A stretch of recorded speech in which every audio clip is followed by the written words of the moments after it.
Hi friends, ನಮಸ್ಕಾರ. ಇವತ್ತು ನಾವು ನಿಂಟಲ್ ಕಾಂಕ್ರೀಟ್ ಹಾಕಿ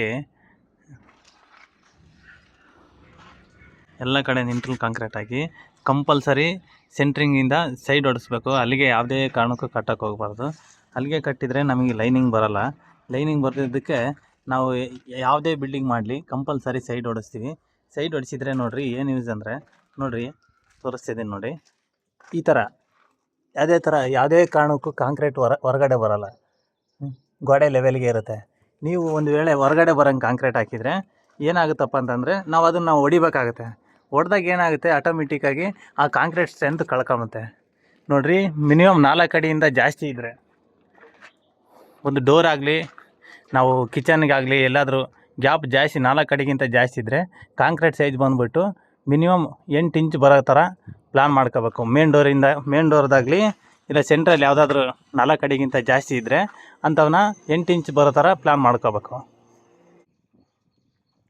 ಪ್ರತಿ ಬಿಲ್ಡಿಂಗಿಗೆ ಬೇಸ್ ಮಟ್ಟದಿಂದ 21 ಕೋರ್ಸ್ ಬರೋ ಥರ ಪ್ಲಾನ್ ಮಾಡ್ಕೋಬೇಕು. ಅದ್ರ ಮೇಲೆ 6 ಇಂಚು ನಾವು ನಿಂಟಲ್ ಕಾಂಕ್ರೀಟ್ ಹಾಕಬೇಕು.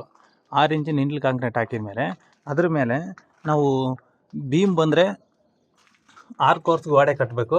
ಇಲ್ಲ ಬೀಮ್ ಬರಲಿಲ್ಲಪ್ಪ ಅಂತಂದರೆ 7 ಕೋರ್ಸ್ ಗೋಡೆ ಕಟ್ಟಬೇಕು. ಟೋಟಲ್ ಬಿಲ್ಡಿಂಗು 10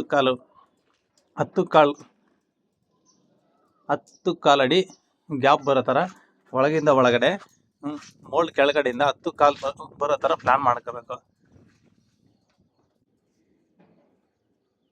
ನಾವು ಯಾವುದೇ ಥರ ಸಜ್ಜೆಗಳು ಹಾಕಿದ್ರು, ನೀವು ಕಿಚನಲ್ಲಾದರೂ ಹಾಕಿ, ಇಲ್ಲ ಬೆಡ್ರೂಮಲ್ಲಾದರೂ ಹಾಕಿ, ಎಲ್ಲಾದರೂ ಹಾಕಿ ಕಂಪಲ್ಸರಿ ಅದ್ರ ಸೈಜ್ ಬಂದುಬಿಟ್ಟು 2.5 ಇಂಚ್ ಇರೋ ಥರ ಪ್ಲ್ಯಾನ್ ಮಾಡಬೇಕು. ಕಂಪಲ್ಸರಿ ಅಗಲ ಉದ್ದ ಬಂದುಬಿಟ್ಟು ಮಿನಿಮಮ್ 1.5 ಅಡಿ ಉದ್ದ ಅಗಲ ಇದ್ದರೆ ಚೆನ್ನಾಗಿರುತ್ತೆ.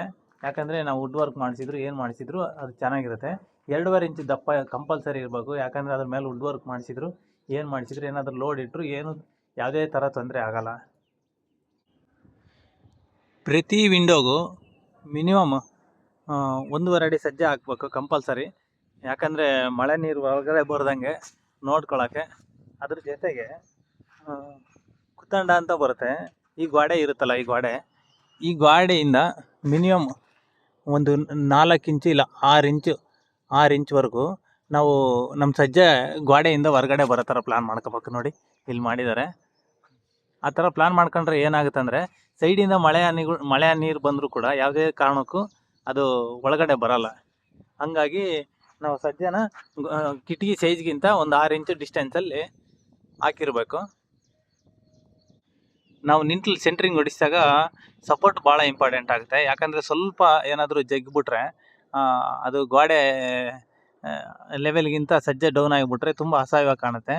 ನೋಡು, ಜಗ್ಬಾರ್ದಂದರೆ ನಾವೇನು ಮಾಡ್ಬೇಕಪ್ಪ ಅಂದರೆ, ಕೆಳಗಡೆ ಈ ಥರ ಅಲ್ಲಿಗೇನು ಹಾಕಬೇಕು. ಈ ಥರ ಕೆಳಗಡೆ ಸಪೋರ್ಟ್ ಕೊಟ್ಟು ಅಲ್ಲಿಗೇನು ಹಾಕಿದರೆ ಯಾವುದೇ ಕಾರಣಕ್ಕೂ ಜಗ್ಗಲ್ಲ ಪೋಲ್ಸು.